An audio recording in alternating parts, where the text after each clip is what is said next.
Hello, everybody. My name is Jess, also known as Jess the Frog, and welcome to my podcast, the Jinbu podcast. So, in this podcast, we're gonna invite people from many domains that involve the progress of humanity. So, you can expect people from many domains. We're gonna talk about technology, Web 3.0, gaming, and even philosophy. So, hang on, because my first invitee is gonna be someone I feel I already know. I've encountered him once in France at Auxerre in a crypto event, and we're both in the VeVe community, so I feel I know him pretty much, but that's not true. So I want to know more about him, I want to know his perspective, and as I said earlier, I want to talk about human progress. So yeah, that's it. We're gonna switch to Sanjay Bascaran. Let's go. Switch. All right, my friend. You ready? Oh yeah, let's go. Isn't it? Let's go. All right, very good. What a surprise. All right. Let me set the camera correctly. No problem. First of all, thank you very much for having me on your channel.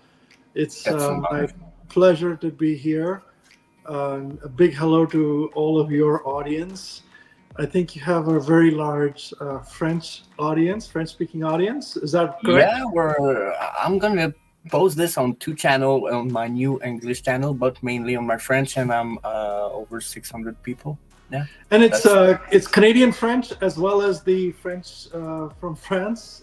That's Canadian French because I'm talking French, pretty much Canadian French, but like 80% of my followers are French from Europe, France, etc. Okay, so, yeah. Very nice. So a big hello to everybody. Thank you very much to everybody for the hospitality. I wanted to say a big thank you to the French community that's in Auxerre. They came to Auxerre, and it was very well organized. Fanny Carbonell, Max, Benjamin, all of them. They did such an incredible job to welcome everybody. As someone who was going from America into, it's not Paris, it's Auxerre. It's a smaller town, but we felt very, very welcome. It was a well-organized event.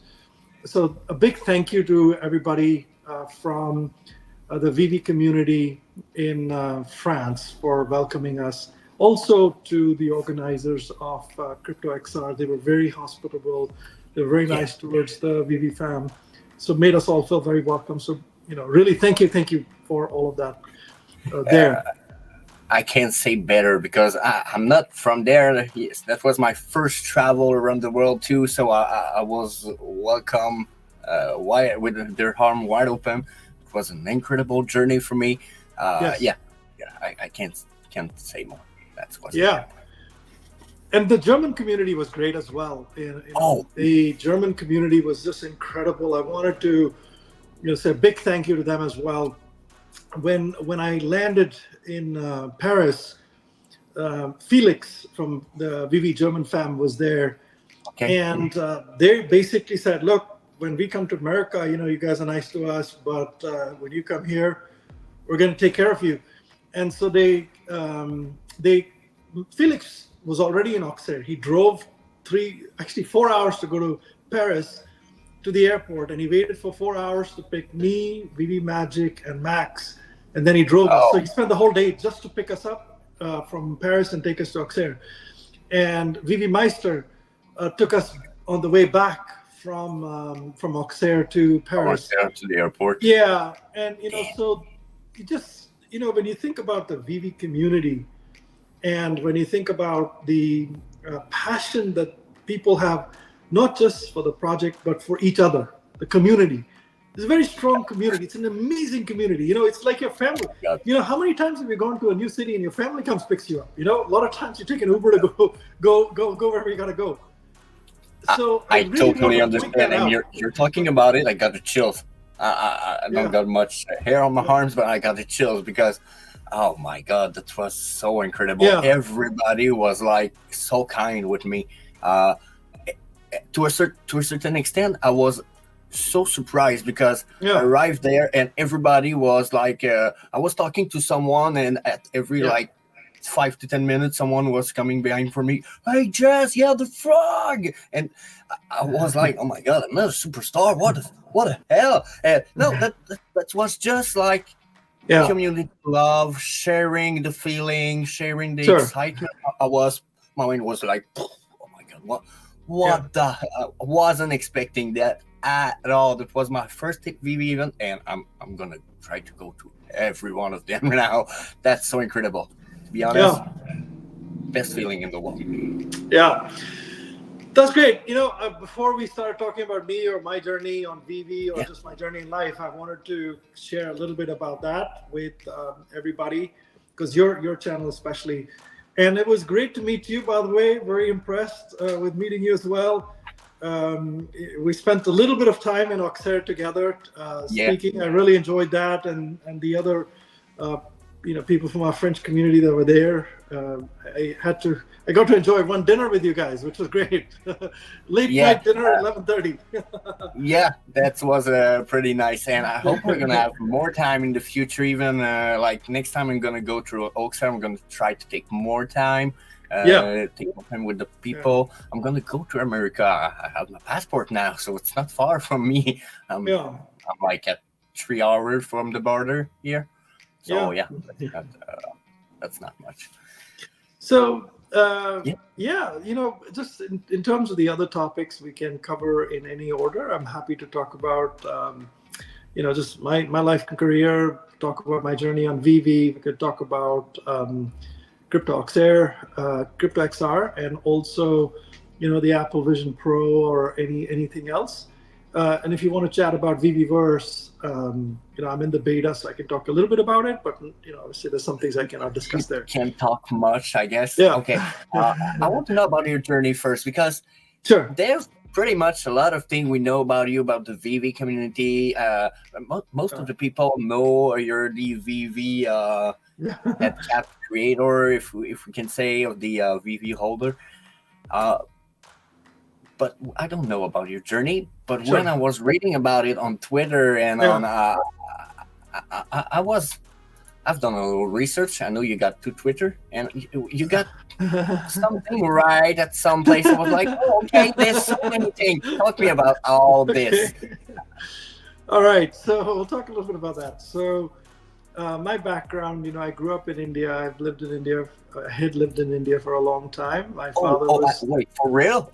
Yeah, Oh my I God, grew up in. I was you born was and like grew up in full India. American. Studied in India. Yep. Oh, I like that. My family originally is from a southern part of India. Kerala is the name of the state, but my grandmother was actually from a part of India. So there were three cities in India that were French occupied back in the day. Most of India was under British control in the 19th century, 20th century time frame.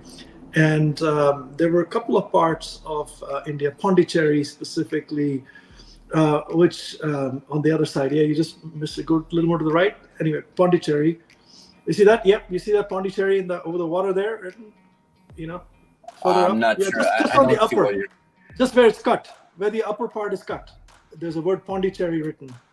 Yep. Keep moving your mouse a little more to the right. The other To side. the right.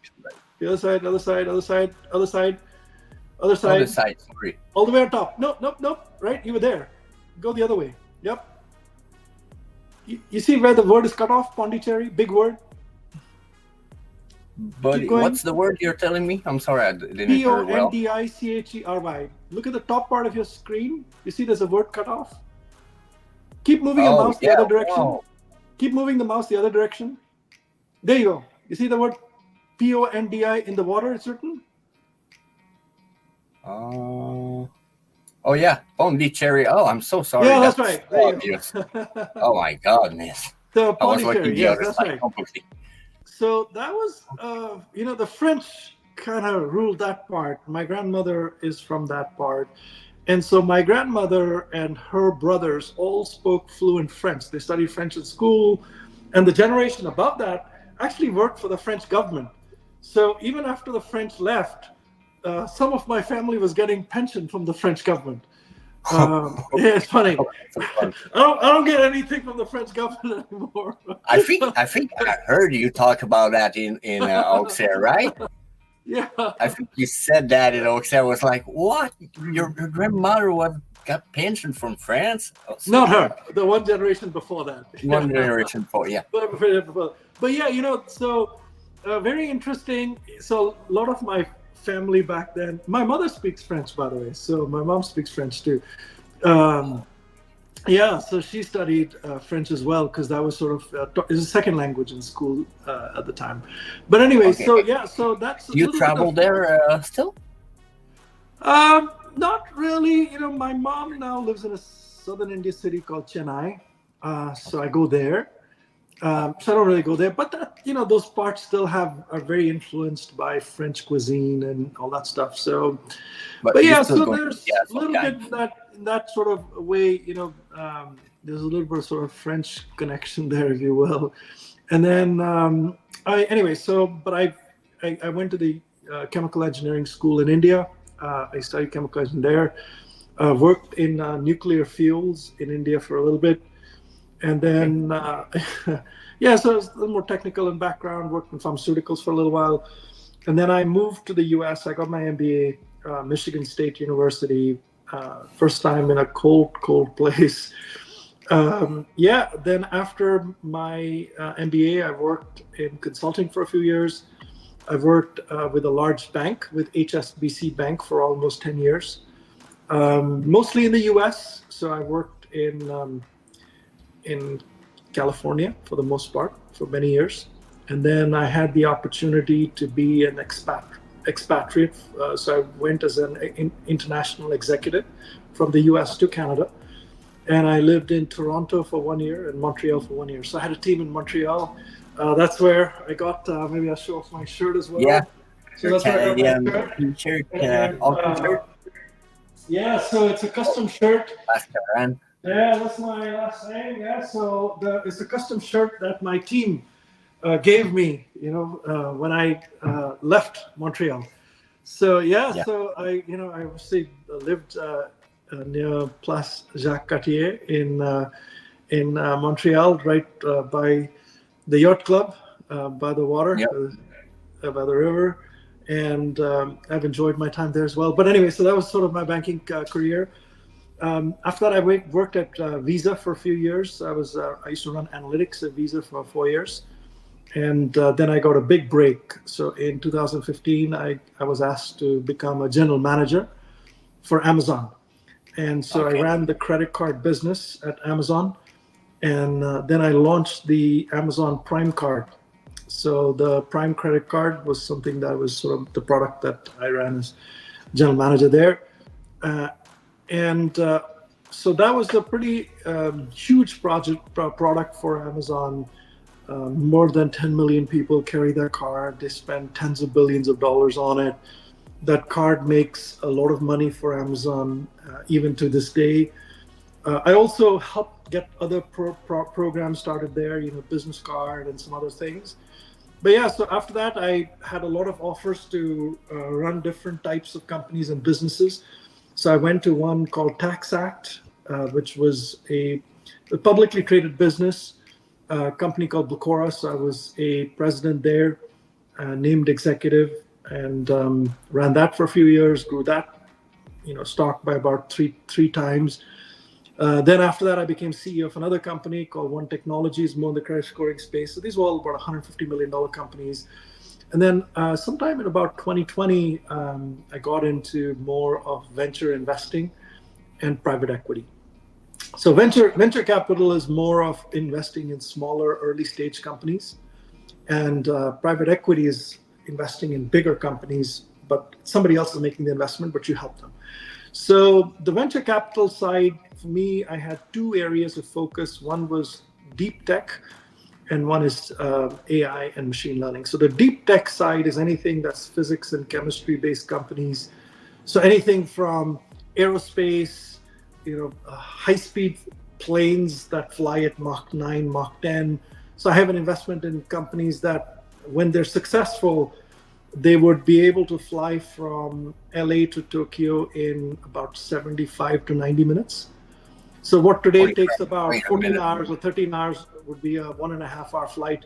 So I'm invested in those types of companies. I'm invested in That's not for the companies. travel flight, right? I mean, It's passenger flight, there's so yeah. much G in this speed. I was like, oh my god, we're not Yeah. gonna be able to travel Yeah, but with that. they're figuring out all of those things, So Oh yeah, for uh, real. yeah, Oh, yeah, yeah. So they're working on all of those things.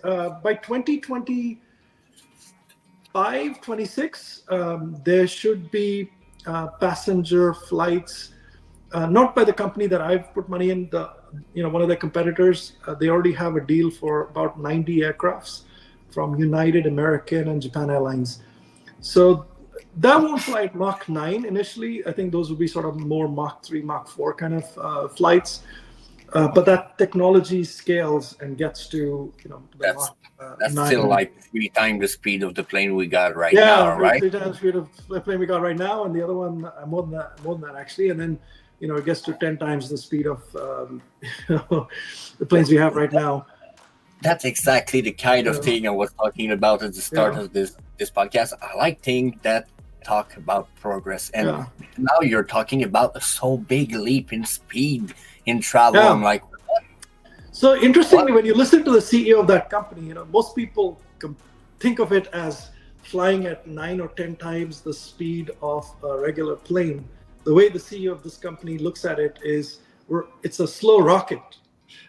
So it's a plane that flies at a much slower speed than a rocket. so Yeah, he's right. so they, obviously, but But so the payload is not the same to me. I feel like but they're working on it, right? So they're we're working on all gonna be those. like, "Ooh," in the So in the they're seat, working on, no? yeah, they're working on all of those aspects of it. There's different types of technologies that are applied there. But anyway, so they're working on that stuff. So, but that's one of the things. So many other things, like broadband technology, like investing in vertical farming, investing in different types of drone technology, investing in things that help with agriculture. Look at those kind of things.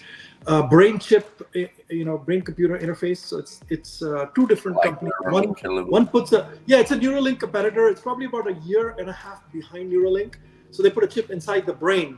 And Neuralink just implanted a chip inside their first human. They got approval for that. They've done that now. But this company's about a year and a half behind, so same thing. So it's a chip that goes inside the brain, but helps with different types of things. And then there's one company which has the chip outside the brain, but communicates on the inside. So those kind of companies. So that was sort of investing in those kind of companies was sort of one aspect of it. Another one is just machine learning and AI companies. About 4 or 5 years ago, I started putting money into, companies that use machine learning and AI in insurance, that use it in dental businesses, that use it in, a variety of different applications, recruiting, all those kinds of things. So yeah, so those are all, those have a high failure rate, low success rate. So you have to deploy a lot of money, small amounts of a lot of money to kind of see returns on it. But yeah, so I've done that. And then, the private equity side of what I do is helping a large private equity company look at somewhere between $1 billion and $5 billion valuation type companies. And they make the investment to something successful, then I get a finder's fee for it, and also help in running that business. So yeah, so that's sort of a little bit about my background and what I do outside of this space. Web3, NFTs. I'm not here to make money. Obviously, if I make money, that's great. But I'm really here to have a lot of fun. It's the fun part of what I do in my life, and metaverses, comics, collectibles, toys. These are for fun. Yeah, that's the feeling you gave me right now. I feel like you're not there. I'm gonna say like a big part of me. I'm partly there for the money. For the money, Yeah. I hold collectibles for my pleasure, for Sure. my fun. I won't sell them. I'm Yeah. a collector. Before I was an investor in anything, Yeah. but you feel more like I'm gonna buy only what I want. I don't fucking care about the money. So that's a different vibe, but that's not a Yeah. vibe I dislike. I feel like I should be more like that maybe. So and since you invest for people or for other business into technology, what would you be doing if you will come across VeVe and you know nothing about it in your job in the weeks to come? What do you think it Say might that be an again. Can you repeat your question? in your job? If you will know nothing about VeVe and ECOMI right now, and you Yeah. will have to Oh, if I was put it new to to a it, if test I was new to to make an VV, investment for any business you're working with or for, would you do it? What would you think about VeVe? Is you think it might be a good yeah, project, and with the perspective you got? yeah. So great question. Look, obviously that answer would be different 3 years ago or 2 years ago versus now, right? So when I look, if I'm in my day-to-day job doing things in private equity and things like that, and let's say I've got some money, what would I think about VV versus some of the other investments that I have? So to me, look, VV would never be something that's all in, right? So anybody who goes all into any NFT project or the VV or something, look, you just can't. That's a high risk situation. You have to have diverse. You have to be diversified. You have to have some money in mutual funds and things like that. You got to have some money in real estate. You got to have some money in Yeah. crypto. You got to have some money in things like art. Just depending on how young or old you are and what your horizon is, your investment horizon is. And so you have to have some diversity in it. And I think, look, the future of the world is digital. The first mobile phone came out. From that day onwards, the number of mobile phones has gone up, not gone down. The number of people buying things online has gone up. The amount of things we buy online has gone up. Yeah. The amount of money we spend online versus in person has gone up, right? The ways in which we buy and pay, like earlier we would pull out a credit card and look at it and type the credit card number and stuff. Today it's sort of like there's memberships, and you kind of just, everything is a lot faster, friction free, it's fast, there's security, there's trust. Yeah. There's all those kind of things. There's so many players in the ecosystem, and you can buy almost anything instantaneously online. But if you think about the next iteration of that digitization, right? The ownership is going to become a factor. Blockchain, leave NFTs for a minute, right? Leave NFTs for a minute. The whole blockchain technology, where you can, in a transparent manner, exchange an asset and currency, right? In that manner. Now, there's many different ways in which there's anonymity on both sides, and there's a use case for that where we don't know each other, but we can see each other's wallets and we can do a transaction. There's another mechanism where the governments force KYC on both sides, but we're still doing the transaction, and we can trade and do stuff. There's a different use case for that. And there's purely digital goods that can go across, like an NFT piece of art where there's nothing physical. It's just the digital art back and forth. That's one application. There's physical products, physical artwork, which you can kind of digitize and do the transaction on a blockchain, and the physical product kind of flows with it, whether it's sent or not, it can be an asset, right? You can hold art in a museum somewhere, but the ownership of that will art, stay yours or that art because itself, you're the owner of the sold, NFT. knowing that it's in a safe place. Gold can be done like that. Stocks and bonds. Like, how many people really get the stock certificate? You buy a stock, right? You're not getting a stock certificate. It's just a proof in some, company's freaking thing. You got a kind of a receipt. Yeah, so you could. Those are the kind of things that companies and businesses can. They're called real world assets, right? So to me, that technology of the blockchain technology applied to ownership, right? That creates ownership and transparency and trust and security. That's a space that's going to grow very rapidly. NFTs is just the tip of the iceberg.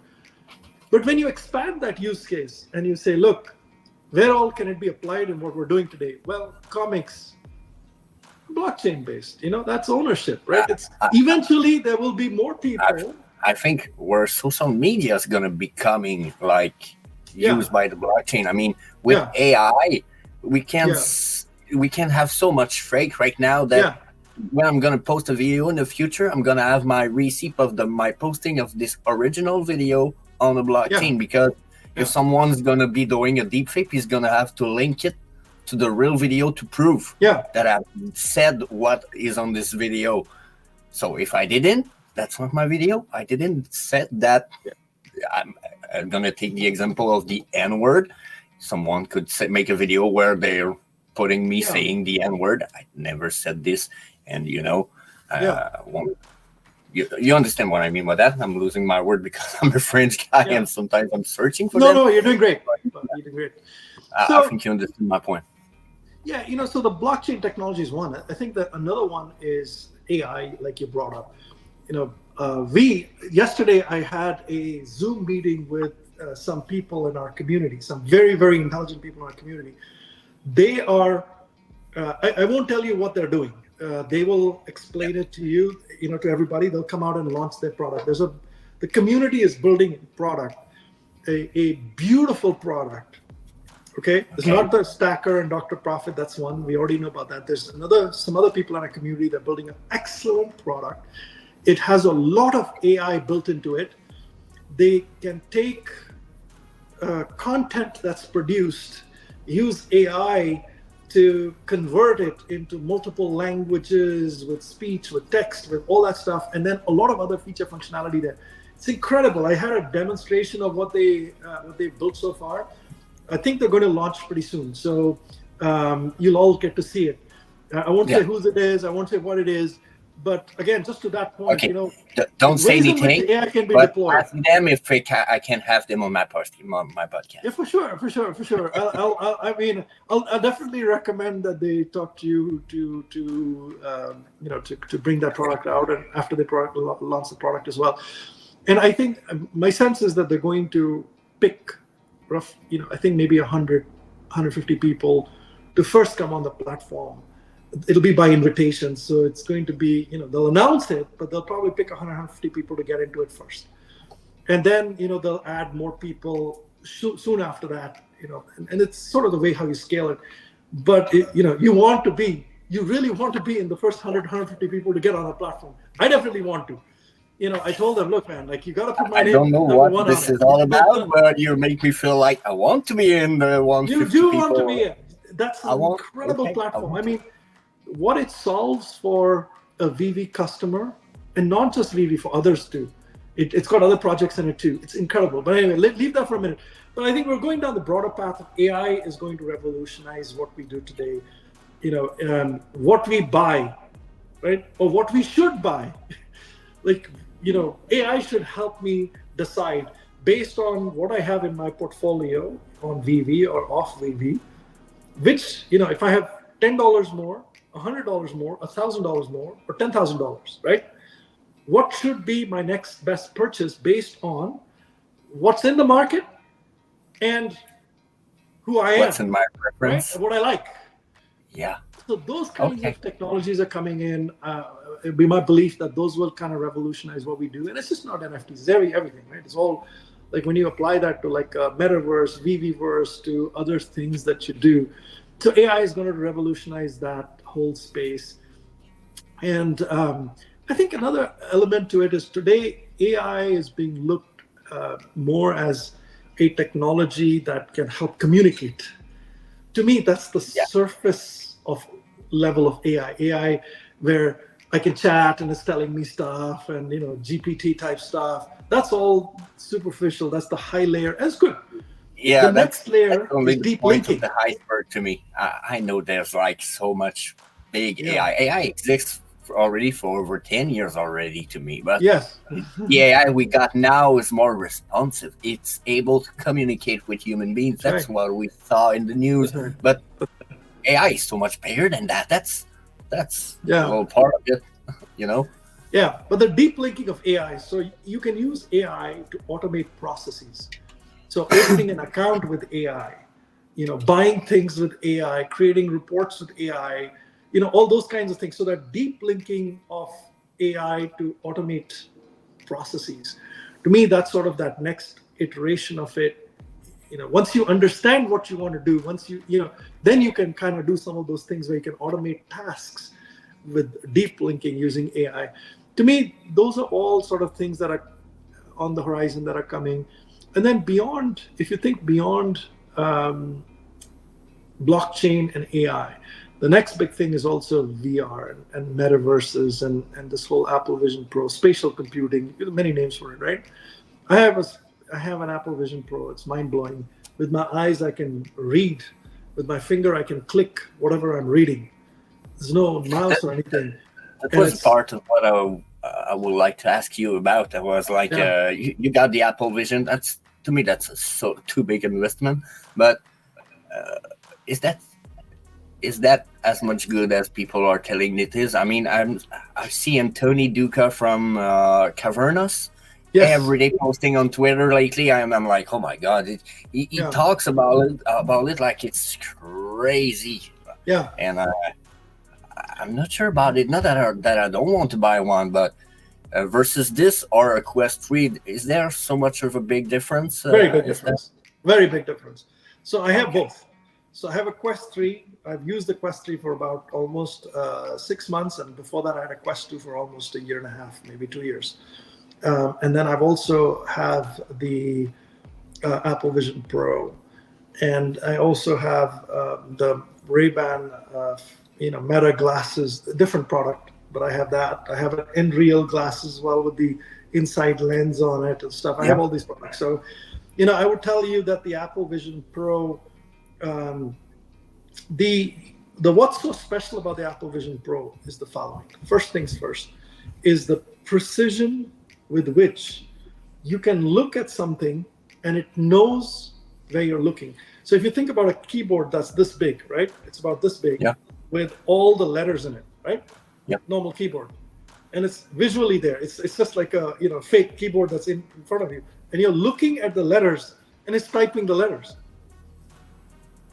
Accurately. Accurate. Oh my god, okay. So that's a little bit next level to me. Every time you look at a letter, you have to do this, right? Yeah. So you look at a letter, you look at, let's say I'm typing your name, Jess.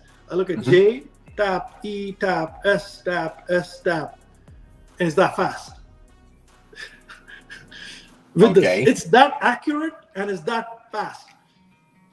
Shit, yeah. Or I can look at a microphone and tap, it comes on, and I say hi to Jess, tell him I'll be 20 minutes late.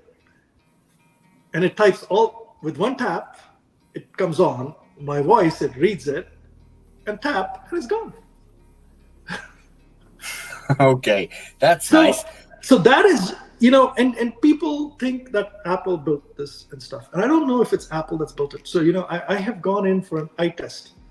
So when I went for an eye checkup, sometimes they give you those goggles and they tell you every time you see a light somewhere, you press the clicker, like maybe the older guys know what the hell I'm talking about. It's a field of vision, kind of. So there's little lights that flash inside your, thing.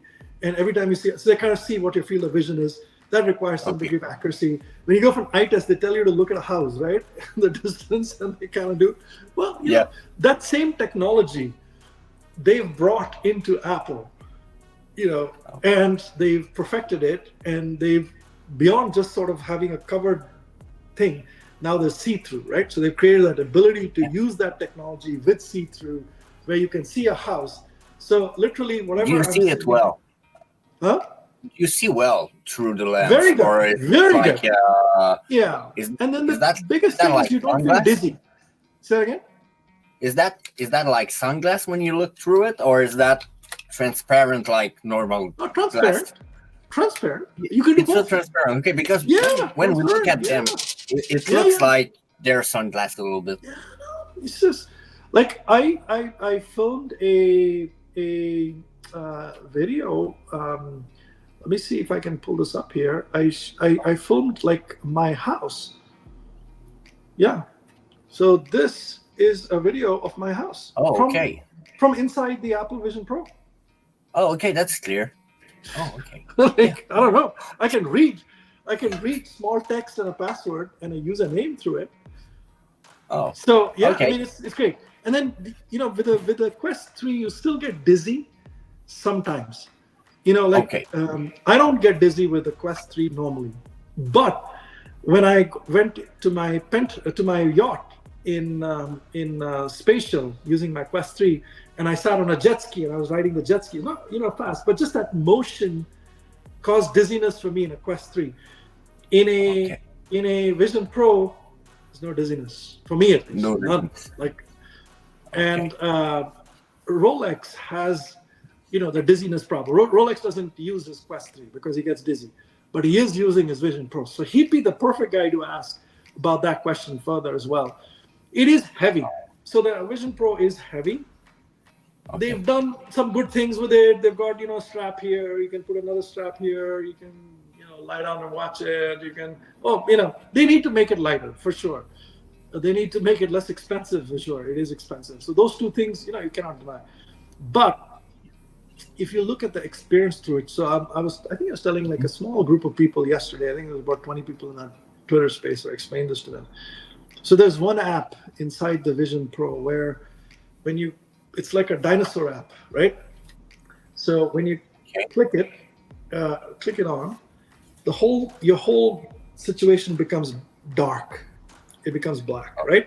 Then Okay. it's like you're inside a immersive world. You feel like there's lava rocks in front of you, and you're inside. It's so real. It looks like you're there. There's these lava rocks. That's the situation. Feels like You're not seeing IMAX 3D when we're yeah, going to. except that you're not seeing anything except this thing, right? So you feel like you're there. Then there's a little butterfly that comes up. Now, when you lift your hand up like this, right?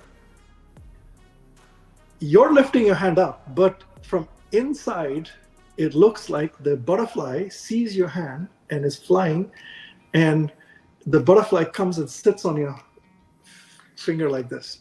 On your figure on the Yeah, I division. mean, obviously, it's not a real butterfly, right? But it looks like it's flying and it's sitting there. Then there's a small little, like a baby reptile kind of thing, this size that comes and it runs around. You think it's going to eat the butterfly, and then there's like a loud dinosaur sound, and a dinosaur comes, and you're like, oh my god! So you think that little thing is going to eat the butterfly, then you think this reptile is going to come and eat you, and his mouth is right up to here. And he opens his mouth and his tongue and his teeth and stuff. It's so real. It's like your head is going to go inside that damn thing. And then, you're kind of like, okay, should I pet this dinosaur? Or is this like so you try to pet it and it bends, it moves its face away and it annoys it. It's reactive as fuck. This is just so real. I mean, so lifelike. Oh my God. It's just, that experience does not exist in the Quest 3. Does not exist. What the Vision Pro has done with this thing is make it so lifelike, so real. And then they have other experiences like it. There's one experience where same thing, it gets dark. When it kind of suddenly the light comes on, there's a piano in front of you, and Alicia Keys is standing there. And it's so close to you. Like literally when you look down, you see her shoes, and you can see every sort of wrinkle on her skin or face or whatever. She's like right there, the microphone. And then she's talking to her rehearsal team there. And then she starts singing and playing it. And you just feel like you're inside the rehearsal room with Alicia Keys. And it's not two-dimensional. It's like 3D. You're in there. It's lifelike. It's immersive. And similarly, there's one with a baseball game where your face is just above the ground in a dugout, and you're seeing the game going on, somebody sliding in front of you and stuff. So those things are just incredible. And then, when you look at the Vision Pro, what you can do, that's immersive. So forget the immersive now. If you just look at AR, so I can see all my app icons in AR. When I click anything, like I can pick like my computer screen, or I can pick like Disney Plus, and I can make Disney Plus the size of the wall. So if you see the back wall there, so you can, it'll be like me, everything in my house is there, except the wall is covered with this thing. You can't see through it, and the rest of the house is kind of somewhat light, but the screen is full. So you can see there's no need to have like a television that's 45 inches versus 60 inches versus 75 inches Yeah. versus 85 inches. That's all just now it's all irrelevant because you can It's make the irrelevant, screen as big as you want and you can put as many screens as you want. So you can watch 15 games side by side. You can have At a the main side screen, time. side screen. You can have a different app that's running below it with scores, and you can have your X account on this side, and you can have something else going on here, and so you're in a Can fully immersive imagine world. sport fans Yeah. or even I'm an old Magic the Gathering player. I can't imagine I have the perspective of two player in the same in the side by side screen, or even in sport you got like 4 angles for the balloons to look at it Anything. and And then the funny thing is you can walk, you can turn around, walk into they're going to the other stay room, there, and there's something else there. If you're in your fitness room, there's like a fitness screen, video, this, that, and the other above. You can have a rowing kind of a thing right above your rower. You can have like a bicycle thing above your Peloton or whatever. You can have and they're going to be in use only when you come in front of them, right? And it stays there. Oh, and then when you go to the kitchen, you can have like a book, like a recipe book right above your stove, right? So I've seen that with Anthony. He got a video in which he got like his recipe in front of him. I was like, oh God, that's incredible. I can imagine people doing mechanics right now, putting goggles. Okay, this place gonna go there. Okay, great. Putting them out. So I think the future application, I haven't seen these in the Vision Pro, but literally, if you're somebody who's an aircraft mechanic and the plane has landed and you have to go check it out. So when you look through it, you'll be able to, if something's wrong in the Vision Pro, it will tell you that this looks faulty. Or when you open the panel and there's parts inside it, it'll tell you what each part is while you're looking at it. And it'll tell you what's wrong. I think about that for the health industry too. And it'll tell you, first check this. Like if you want to open a watch, right? Like today, nobody opens their own watch to do anything. And maybe you still should get professional help. But if you want, you can open the watch. When you open it, it'll tell you what every part is. It'll tell you which part is broken. It'll tell you, okay, pick this type of screwdriver and to open this and lift this and do this. And then go to the next level. Or if you just look at the watch, it'll pull up the watch there. And then you put your hand like this and do it like this. And it'll open up all the layers of the watch for you. And what is inside your watch? Right? Like that kind of technology. Like if you want to learn how to drive a car, if you want to learn how to fly a plane, like you can look you can sit inside the cockpit of a plane, any plane, and see every button, and it'll tell you if you want to fly this plane. First, you do this, then you do this, then you change this, then you change this, then you change this while you're looking at it. Right? Like that technology, man. Like it's like how much fun can you have with it, and how much can you learn with it, and how much. Now you can come back and say $3,500 is a lot of money, but if I'm a mechanic and I can use that technology to learn and make my job better, $3,500 is nothing. Now, with everything you're talking about, it feels like it's nothing. But if I feel like if I'm waiting 5 years, I'm gonna have a better technology than that for a little less, maybe. But that's my feeling because we got the first wave of the great technology about it. Yeah, that's my feeling. Am I right? You are. Yeah, absolutely right. Listen, but there's no reason to wait for 5 years to buy it, to experience it. You can go to an Apple store and they'll give you a 20-minute demo for free. They'll adjust it for your eyesight, they'll put it on your head, and they'll show you how to use it, and they'll give you some experiences. This is not like, you have a 65-inch TV and now a new 75-inch OLED has come out and you need to go to a store to go check it out. It's not like that. This is like a radically different technology. It is, in our lifetime, there's a few technologies that are, significant leaps, like the way ChatGPT was suddenly like a big thing. Phone. Yeah, I mean, it changed how, at least it's not new. It was not new to the big tech companies and how they handled it. Yeah. But it was definitely, quite life-altering for a lot of consumers who never had access to that. We used to type Google and get one answer at a time or two answers, and then we have to search for the right answer and then click it and stuff. The level of abstraction that comes with a GPT was new to a lot of consumers, right? This one is quite phenomenal in many ways, not one. The many ways are both the how you navigate with your eyes and gesture, and also immersiveness, both. I feel I understand a lot more why they're not. Apple never talk about VR, augmented reality. No, they're talking about spatial computing, and I feel like, okay, they're weird with it a little bit, but okay, I'm gonna see. But now that you're talking about it, I feel okay. No, that's not augmented reality. That's feel like I got my computer in front of my eye, like ding ding, let's go. I'm having augmented, do things super easily. Virtual, extended, all of those things happen, and they all happen like in a manner in which you really don't care. There's no button that says now let's do AR, now let's do VR. It does it all automatically. You pick what you want, and it'll adjust it to whether it needs to be AR, VR.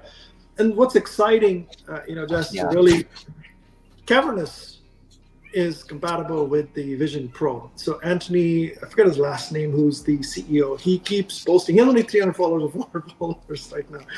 I mean, we should all follow this guy, man. But anyway, he keeps posting stuff on it. So Cavernous is compatible with the Vision Pro, and VeVeVerse is being built on Cavernous. Yeah, so, that's what I was about to say. Now that we're talking about it, you got access to the VeVeVerse. Can you access the VeVeVerse on the Vision Pro? I can't answer that question for you, my friend. Okay. But I can't answer that question for you. But VeVeVerse is built on Cavernous, and Cavernous is on Apple Vision Pro. That means at some point, Cavernous and VeVe have to enable consumers to go into, accessing VeVeVerse and the Vision Pro. I love the Vision. I love VeVeVerse. I cannot explain too much about it, but it works very beautifully. It essentially has it has space. You have your personal space. You can have multiple spaces.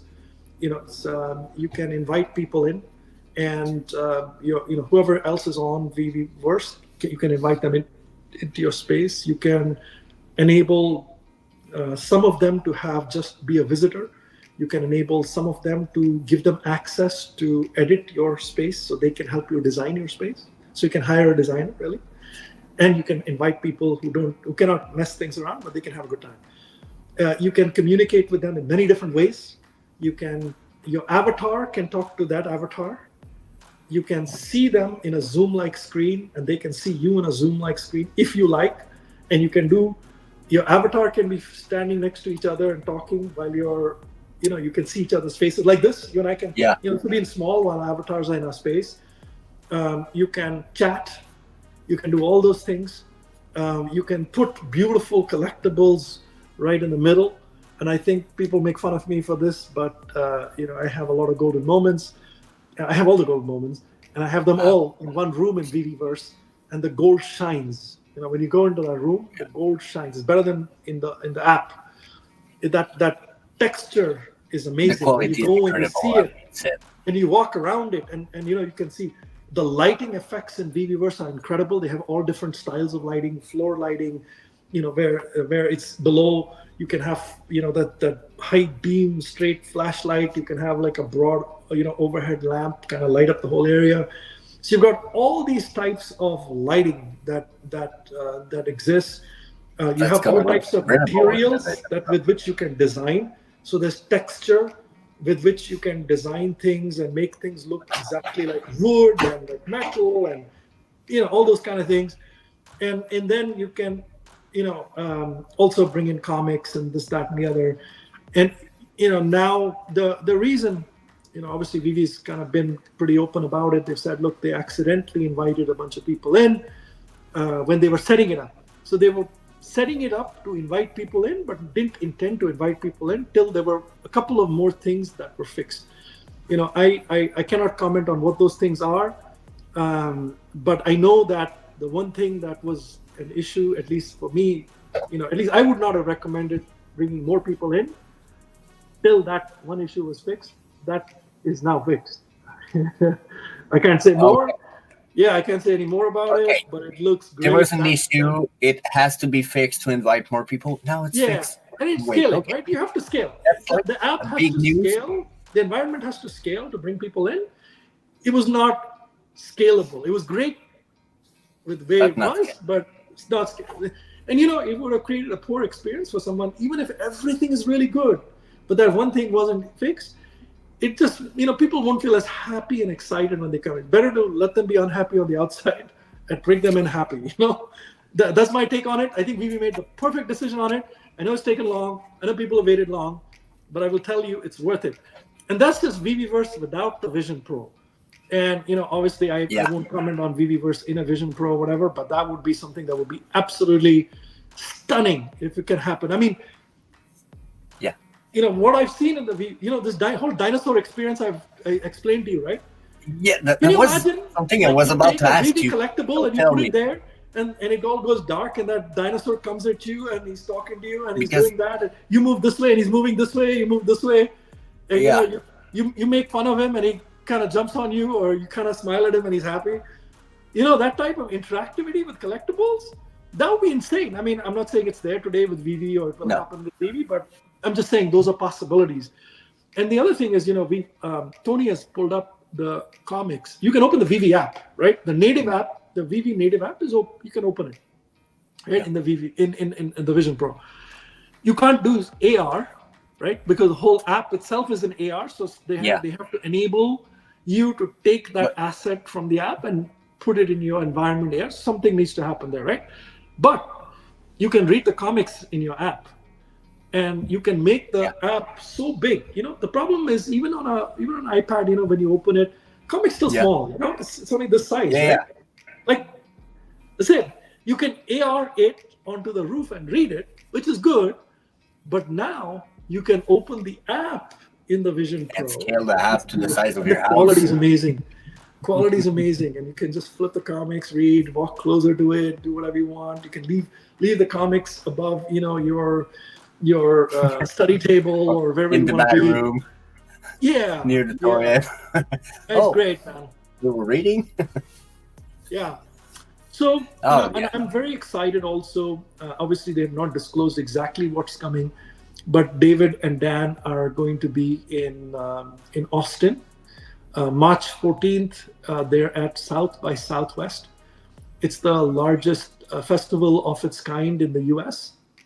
Maybe globally, I'm not sure, but lots and lots of people go to it, and it's officially, it's on the schedule. They have a space for, it says Marvel and VeVe, and CB Chbosky, that guy and another guy, they're going to, the Marvel guys, they're going to talk about the new X-Men, the reboot of the X-Men, and if there was like this big, chaos.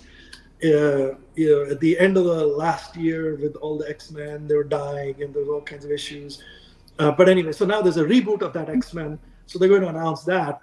And then also going to talk about digital comics. So we don't know what that is, but I'm super excited. I've got my ticket to South by Southwest. It's only 2 hours from my house, so I'm driving there. I'm going to attend that space. Where do you say this is? I didn't see that. I'll send you a link to it. It's it's SXSW. That's South by Southwest. But just look it up, South by Southwest, SXSW.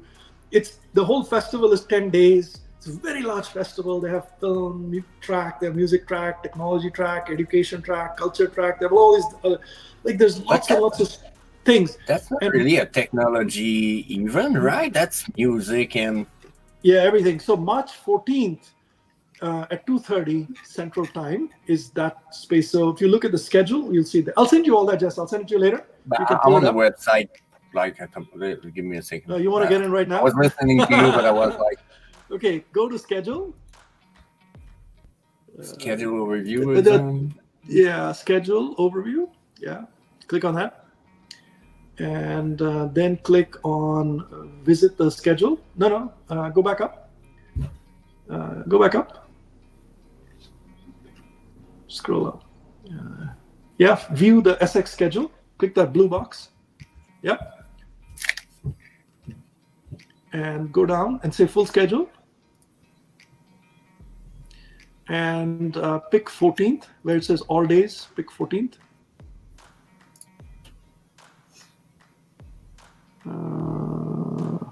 Yep. And then scroll down till you see 2:30. There's a Marvel space. There's a lot of them. This is all 10 o'clock, right? Keep going. 2:30, you said, right? Yeah. Wait, right here. Yeah, Future there of you go. Marvel Future of Comic, Marvel, yeah. X-Men Digital. Yep. Click on it.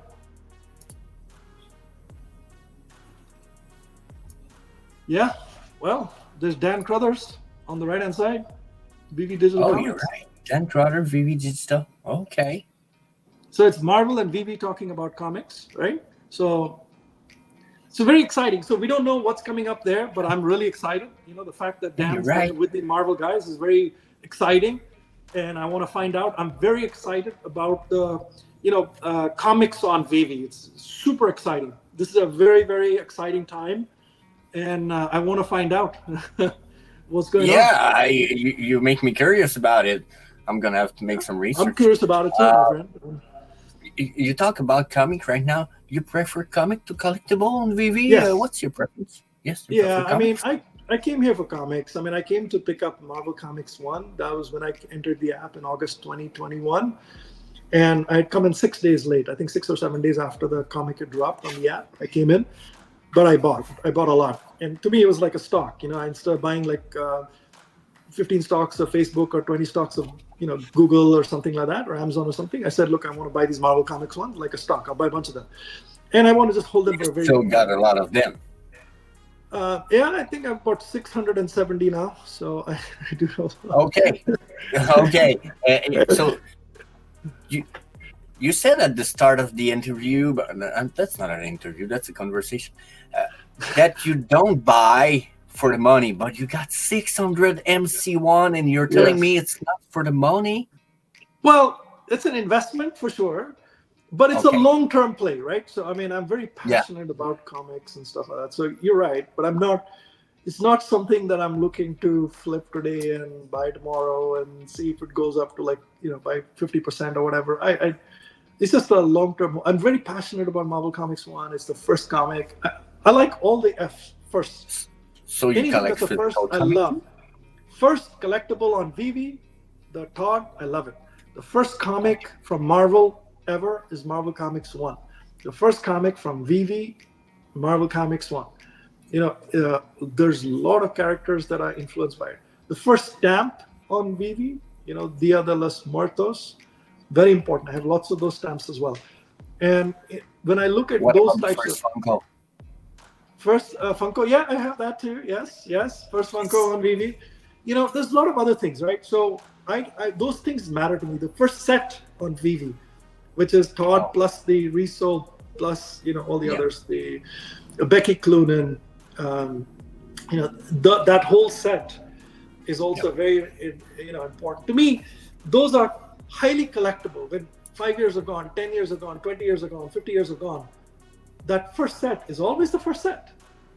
Anybody new comes will always want that oldest. Even now, even think about Apple. People want that first iPhone. It's not the best iPhone, right? There are a lot of better iPhones after that. But why is collector don't want like the second or the third if they they'll can't get that too. But the first is super special. So the first comic, somebody will always want the first comic. Now you can say, but we have only so many users. There's 60,000. Man, that is today's problem. I don't believe that that's a problem for the future. So I have lots of them. No, I'm pretty sure we're gonna go over 1 million user one day on VeVe. That I feel we only need the VeVeverse. To me, that's what we need. We need the VeVeverse to make it hype. But I agree to one thing: it wasn't the right time and the right timing. If maybe I was hoping for it like 6 months ago, but that was my feeling and my wish. Yeah, I didn't talk that it was a good timing. I mean, VV is Alfred slow. can't talk about Yeah, timing. VV He is said very slow. without the good There's a timing, problem. nothing works. I agree with you, man. VV's been very slow. Development in VV has been slow. That's been the biggest challenge, right? David, look, David used vision, incredible, right? He's an incredible collector, incredible vision. He's the visionary.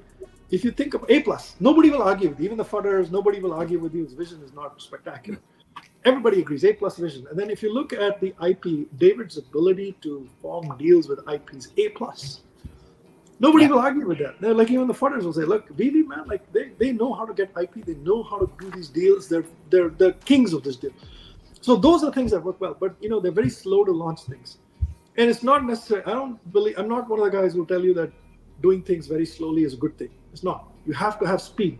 This is a business where if you have speed, that gives you a bigger advantage over everybody else for a longer period of time, which enables you to make more money, bring more customers, do whatever. But what I will tell you is that VV has struggled through some challenges, and it gives me a lot of hope that during the times that they have challenges, they didn't give up. They yeah, actually put more money, more time. They listen to people, and they're putting more and more into it. Now, I've started to see a lot of results come out of VV, which is very good. So obviously you haven't seen VVverse, I have. already, s'il te plaît, shit. Yeah, I Look, the agree. app is good. MCP is coming about. I know there were delays with MCP. I know that some people still didn't have their MCPs correct. But if you look at the progress, we have MCP, we have levels, we're able to use our points. That journey started. OMI, we've started to be able to get points for OMI. We're starting to get to the point where we get some bronze tickets and we can use those for something. Still Yeah, don't have exchanges and all that stuff. And to me, there may be people who are very unhappy about it, and I have yeah, nothing to say to them. They have a right to be unhappy. They have a reason to be unhappy. If they're angry, they have a reason to be angry, right? But if you have a brain on your head, you will see the progress and say, look, in 3 years from now, do you think that they're still going to be stuck? I don't think so. yeah. I don't I think don't so. think so. I think they would have solved a lot of things before that. I think they'll continue to solve a lot of things. When I look at the future, this is the place to be, man. This is the place to be. Yeah, I think so too. Because to say almost the same as you said, but in shorter form, when I want to vote on somebody, I'm looking for someone that's able to survive through rough Yeah. time. Not the freshly out of school. I'm gonna say guy that say, "Oh, I've learned everything. I know everything. I'm gonna do it." Oh, wait a minute. This guy still got it, or it's been like 5 years. I mean, Yeah. he's not dead. He's doing great, not bad. I mean, let's go. I'm gonna vote on them. So Yeah. And just you obviously have been. You came to New York Comic Con as well, correct? no, You didn't come to I New did York Comic Con ever? no. None of them? Oh, you only did the Oxair one, Crypto XR. Yeah, that was my first. First one, okay. So here's what I will tell you about the US events. The Oxair event was still a crypto event, not that Yeah, many licensors or anything there, right? It was a very different kind of event. yeah, When you go to like a IRL event like New York Comic Con, San Diego Comic Con, yeah, DCon, what's very evident is even though we're in a down market and all of that other stuff, all this part about NFTs and all this other nonsense, the licensors and the IP are very, very supportive of VeVe. okay, They are not backing off VeVe. Whether it's Marvel, whether it's any of these other IPs, whether it's all these artists or not, yeah, they're all very heavily engaged with VeVe. Neither have they given up on VeVe, nor has VeVe given up on them, and nor is VeVe stopping to develop. Now, it's customers have some degree of sort of apprehensiveness. There's less people buying less things, the prices are lower. Someone like me, I see that as an opportunity. I mean, I don't, obviously I'm not going to sell all my, assets and go buy only VeVe stuff. I know. But there's a budget I have, and I'm spending a budget on VeVe, and I'm at, and you can see all the blockchain. They produce that every week or whatever. They put, I think I'm number 26 or 27 in total number of collectibles in it. You see, I keep buying. Every week I'm at least 15 to 50 collectibles. I keep adding, sometimes 100 in a week, and I keep adding and adding and adding. And I'm buying comics. I'm buying secret rare comics. I'm buying completing sets. I'm going back and picking up certain pieces that somebody accidentally dropped for like a low price, or they just want to, like people want to raise gems or whatever. And sometimes I'll switch a little. I don't sell very much, but every once in a while I'll probably mint hop a little bit. But yeah, so I'm do not financial advice to anybody, but that's what I'm doing. Yeah, no, there's no financial advice at all. On this channel, I don't want to suggest that at all. But I think that's still. I think I like VeVe as an investment, but also for the perspective, as I said, I think it's going to be part of the human progress. Some people might say we are not going to progress with screen on the high. I'm like, yeah, but I think it's going to help us to connect and communicate more, because I think that's right. Sometimes we have too much time, too much our high on their phone. There's too much shorts to listen. People lose their time. I think with that technology, it's going to be easier to communicate and to put that useless time wasting aside and communicate more, having more experience. Because I think I don't have the VeVeverse. I just got the email of David Yu at Oxford. I'm pretty proud of it. And I'm going to ask him to have to be on the next wave if possible, because you want to write to Eagle. Gamer, and I want to build experience for the VeVe. If you write to David, nothing will happen. He's not involved with it. No, you have to write to Eagle Eyes or Dan. Dan doesn't respond though. Dan's busy, so Dan does. But Eagle Eyes is the guy to write to. If you want in on that VeVeverse, you need to write to Eagle Eyes. Okay, because sorry, Eagle. I want to build. These people are going to flood his inbox now. Yeah, but we're maybe gonna make him put a beep at Eagle High, so nobody else maybe gonna know about it. But I just put his inbox up. That's so funny, man. Yeah, okay, no issue with that at all. Yeah, I want to build in the VeVeverse. I got so many experience I want to make for people, because and I have one already built. I've talked with Reese in the past, and I've suggested to David, I want to make scavenger hunt in the future VeVe events where they're gonna go to some events place. Maybe with Omi, with some collectibles, and with content creator that's gonna be present. So I might need help in the future. When I talked about it to Dan and David at Oxford, it was like, that's a good idea. We're gonna talk about it. I was like, yes. I think having a good time is going to be at each event. It feels like it's common stuff, but I feel like we're going to do more and have a better experience. I think it could be amazing. So that's one of the reasons I'm excited about this project. So let me talk about one more thing. Jess, I think one of the things that you and I had chatted a little bit about the VeVe Gold and Silver Logo Club. 2 years. Maybe a year and a half ago, I'd heard about this VeVe Gold and Silver logo, and I met with David and Dan in New York, not this time, the last time in 2022, and I heard David explaining what that VeVe Gold and Silver logo is. And he said, look, when I had a store, I used to give this, a card out to my loyal customers. So when they keep coming back, every once in a while, I would give them gifts. And it builds a relationship with some of my most loyal customers, and it also, encourages them to come back. And he said, I wanted to do something like that in VeVe. And he said he's built these 500, logo cards, and these are, people that visit VeVe IRL in one of these events. He'll give them gifts, and they would have access to him. And those are customers that he wants to invite into the, as VIPs, because, you're somebody who keeps coming back. He has a relationship with you, right? So when he has a party, he wants to make sure that the people who are regulars have the ability to come in, they're not left out. Like if you come for 5 years Yeah. and you come to a VeVe event, you can't go to the sixth time and not be invited, right? So it's his mechanism of kind of doing that. And he promised, people didn't take it seriously. To me, he was not a collectible. People sold it. People said, this is a collectible. Let me take the cash and go. To me, this is a group. It's a special access and a privilege. And to me, it felt like, where VeVe is in its development cycle, this is only going to get more and more, important, if you will. Not about the money, right? And that's when I formed the VeVe Gold and Silver Logo Club. And it was me and Rolex, Dr. Rolex. We started this thing on Telegram. Today, we have 207 people in that club. Everybody's in it. David's in it, Prophet, all the top collectors on VeVe, some of the going to be in influencers. This year. So, yeah, and you got one, right? Or are you getting one?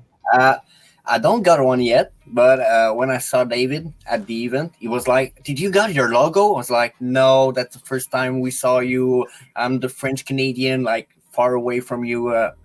The only thing I've done is 500 video for VeVe. That doesn't ensure I deserve one." He was like, "Yeah, you're gonna get one."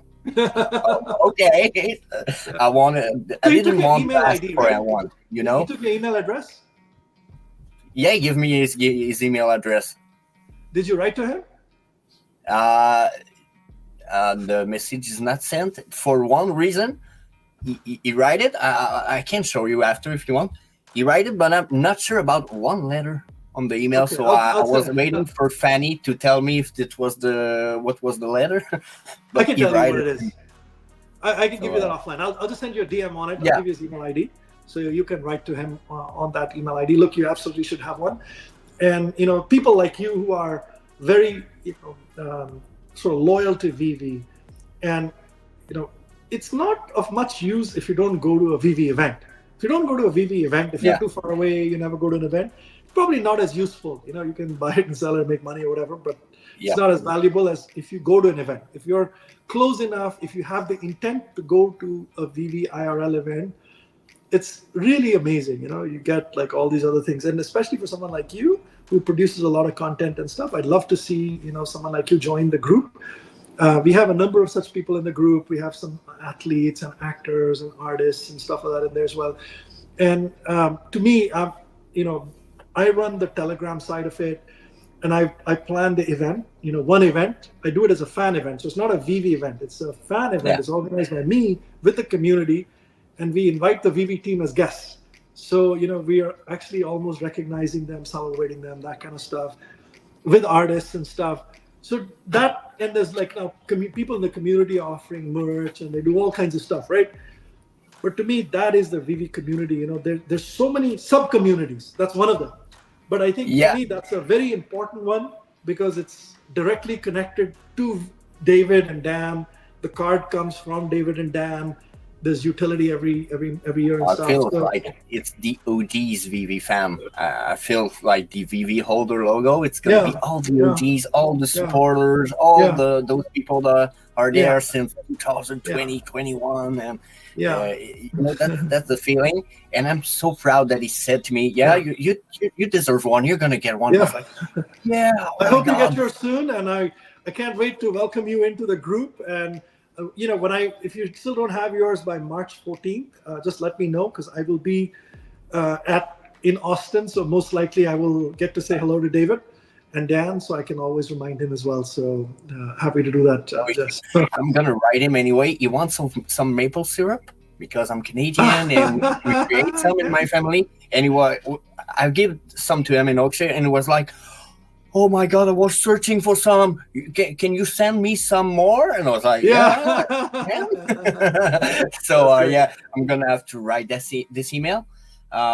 And before we left, because that's been over an hour, 15 minutes. I don't want to hold you too much. We're having fun, but do you have any people you can suggest me in the VeVe fam as a future invitee? I already got VeVe Magic. She already accepted. I got David. He said he will be coming too. But I got many idea, but I'm not sure who will be a good idea to invite next. So a couple of great guys, couple of great guests that you can have. First of all, I think Tony Pittman would be a good one. VeVe and Comics. So VeVe and Comics, he's the guy who's been posting a lot of stuff on the Vision Pro. He's a big Star Wars fan. So, he's a hardcore Star Wars collector, like IRL, knows his stuff, Star Wars stuff very well. He's also, I would like to see that. Yeah, he was also a football player for Penn State. So he's played for Penn State. His father's played for Penn State. So he's an athlete as well. A very high caliber athlete. These are people who have built careers based on perseverance. And that passion, the passion that you have is very important. Money is an output metric. Like if you go somewhere just to make the money, you won't make the money. The chances are you will not make the money. If you focus on the passion, like even collecting, if you're in it for the passion, if you're like following the comics, reading the comics, understand the nuances of it, then you'll understand the mints, you'll understand the characters. That's how you'll understand what could come. That's how you'd make the money, because you know stuff, or you have a better intuition. And to me, Tony is one of those guys. So he's an incredible guy. And he's very multifaceted as well. Good friend. So VeVe and Comics would be one. Dr. Rolex would be another one. He's an incredible guy. He's obviously he's a massive collector, IRL. Lots of projects, not just VeVe, other stuff. So he's a great guy to connect with. I would say Dr. Prophet. I don't know if he's a busy guy. If he can come on in. Yes, maybe a busy guy. I feel like I'm a little reach out. Little guy for inviting. Great guy. There's a guy called VeVe Darklink. He doesn't do much interviews and stuff. If you can get him, even behind a mask or something like that. So he's a Disney collector, incredible Disney collector. I mean, his whole family, for 3 generations, he's been a Disney collector. And I can't tell you exactly what, but he has the highest status within Disney, in Disney. Yeah. Very high status. So he can tell you all that. So he'd be a good guy. Sleep and Comics is a great guy. Comics and Sean, like all the other YouTubers, you should get them all on. They're pretty, they're very subject matter experts. They're really good. Metaverse Life is really good. Vibesman is really good. These are all already got amazing. Captain VeVe in line. Captain VeVe, amazing guy. Yes, bringing Captain VeVe. VeVe Meister. VeVe Meister is in great. April, he said maybe. Yeah, VeVe Meister would be great. Felix is another amazing guy. From the VeVe family in Germany. He's not an ex. He's more on Telegram and stuff. After the interview, after the conversation. Yeah. I don't know them all. Yeah, there's amazing people. Then the other people, Dana is really good. She's, Dana Sensei. She's a Disney collector. She wins every competition in Disney because she knows the stuff. She would be a good one to bring on.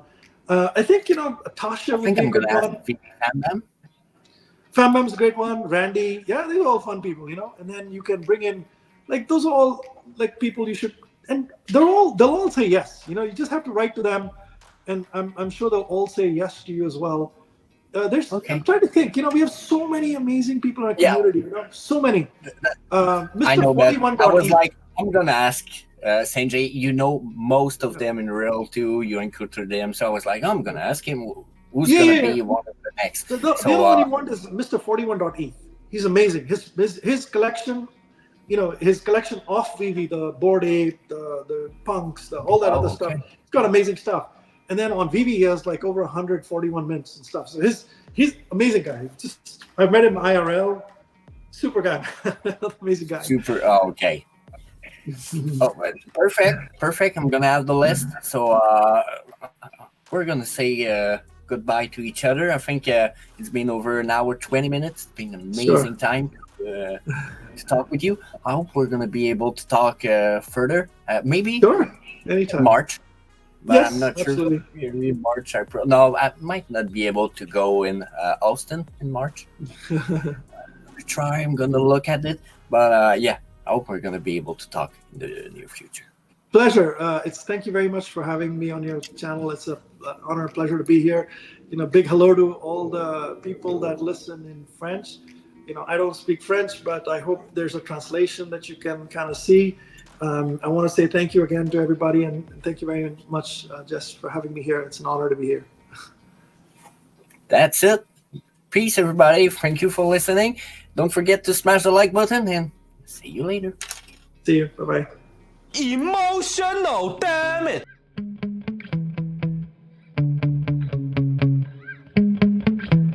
Yeah. Sometimes I get so mad, there's no controlling me. My thoughts get so bad, I'm like, I might grab a bat, I don't know. My wrath, my blood boils over like, oh God, here goes. I lost all feeling from my head to my toes. You said some shit that I can't let go. You better so smash just stay that tuned. fucking like button and subscribe to the channel. Thank you. Ready?